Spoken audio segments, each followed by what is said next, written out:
Hello, I'm Glenn Phillips, and I'm here playing for the Sunrisers Hyderabad.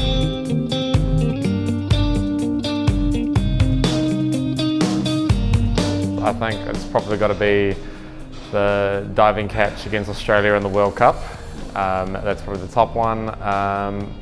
Second would be wicket-keeping catch in the CPL off O'Shane Thomas, diving to the right. I think I would put against, who were we playing? It was at Eden Park against India. I think it was off Sanju Samson, very similar to the one in the World Cup, but not quite as extravagant. And then I think probably the next best one would be against the West Indies at Bay Oval, or I think it was Carl Mayers. It was out at deep mid-wicket diving, running full tilt and diving high to my right. At the end of the day, it originated from my athletics background. I trained a lot with my best mate, who was a 400 runner for New Zealand, and the way that you start when you don't have a set of starting blocks is what we call a three-point start, and I had to make a little variation of it, seeing as I had a bat in my hand instead of being able to start in the regular way, and I actually needed to be able to see the bowler at the same time. So for me, I thought, instead of having my bat behind me facing the bowler and then trying to leave and make it as fast as possible, I thought that was going to be a little bit slow. So for me, a three-point start and having that power position to get off the mark as quickly as possible, especially if we had to run a by, I thought that was the quickest way I was going to get down the other end.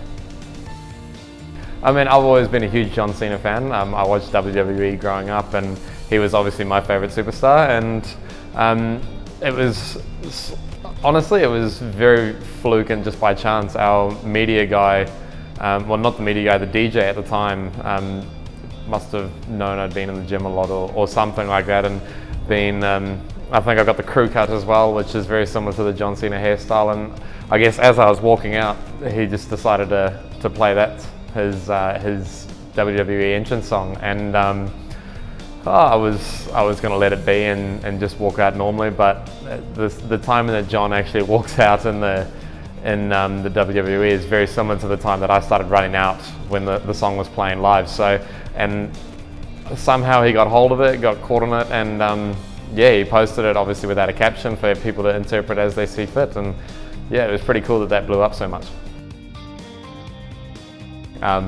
I mean, to be fair, it is like riding a bike. As much as I hate it, I'm rather good at it, and you know, if it's going to mean that I have a spot in the team, then wicket-keeping is definitely something that I'll do. But I like the idea of being that all-rounder package. You know, batting is obviously my first and foremost skill, and that's always come the most naturally to me when I was growing up. And honestly, I just started wicket-keeping because I got sick of guys dropping the ball when I was bowling. So, but for me, bowling is my biggest passion. You know, batting's my job, bowling's my passion, and keeping is the admin, or you know, doing the paperwork at the background. I've actually played a lot of different sports for the specific reason of teaching myself something for cricket. Like I started playing golf to learn patience. Obviously it's a little bit of a frustrating game, and the more frustrated you get, the worse you play, and I started playing that for the purpose of trying to improve my 4-day cricket when I was starting out early days, and then archery was very much about being process driven. You know, if you start thinking about trying to hit the 10 or the centre of the target, things actually go wrong. So to be able to focus on the things that you can control on your end, and that's where the process side of things comes for my cricket. And then I guess from a fitness perspective, you know, body surfing, hiking, mountain biking, all of those things really just bring out the enjoyment factor to understand that there is life outside of cricket, and to be able to bring a lot of balance. So with all the different sports that I do, whether how extreme or placid they are, you know, it's all to try and keep the balance and try and keep my mind fresh for cricket as much as possible. Brendan McCullum was probably my cricket idol growing up. You know, the way he did things, he really took the game on quite intensely, and it was always very enjoyable to watch. You know, he was always entertaining the crowd, and I think that's probably where I got my sense of entertainment from, to be able to I guess, go out there and express myself and understand that we are an entertainment product at the end of the day, and we've got to entertain those that are coming to watch us and make it as enjoyable for them as possible, and hopefully give them something to remember. So I think it was probably my cricket idol growing up.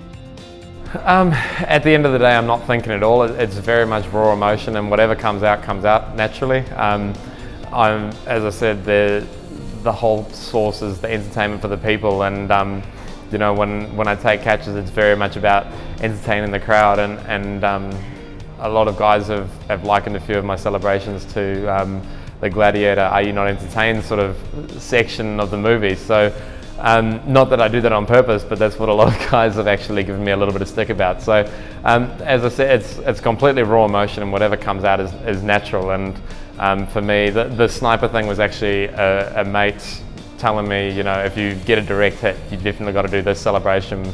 I brought it out in 4-day cricket at one stage because I was playing a lot of Call of Duty, and it just little things like that, things that happen in my life that come into the game, and the emotion runs high, and you know, you just let it go, and whatever comes.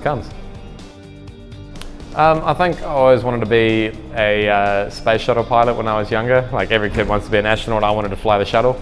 And from there went to flying planes because that was probably a little more realistic. I didn't have the time or the knowledge to be able to go after the sciences, or really the passion to be able to go after the sciences and be able to become a space shuttle pilot. But you know, airline flying, that definitely became a passion over time, and the amount of flying that we do as professional cricketers definitely fuels that fire every day. And I guess understanding that if I wasn't able to pursue cricket, piloting or being a pilot was actually my number one goal. And you know, for better or for worse, cricket actually worked out at the right time, and I had to put my piloting on the back burner for a little while. But I think for me, you know, regardless of whether cricket takes me to the point where, you know, I have something else in my life, piloting is definitely where I would love it to go, and to be able to get my commercial pilot's license and then my air transport pilot's license would be really cool.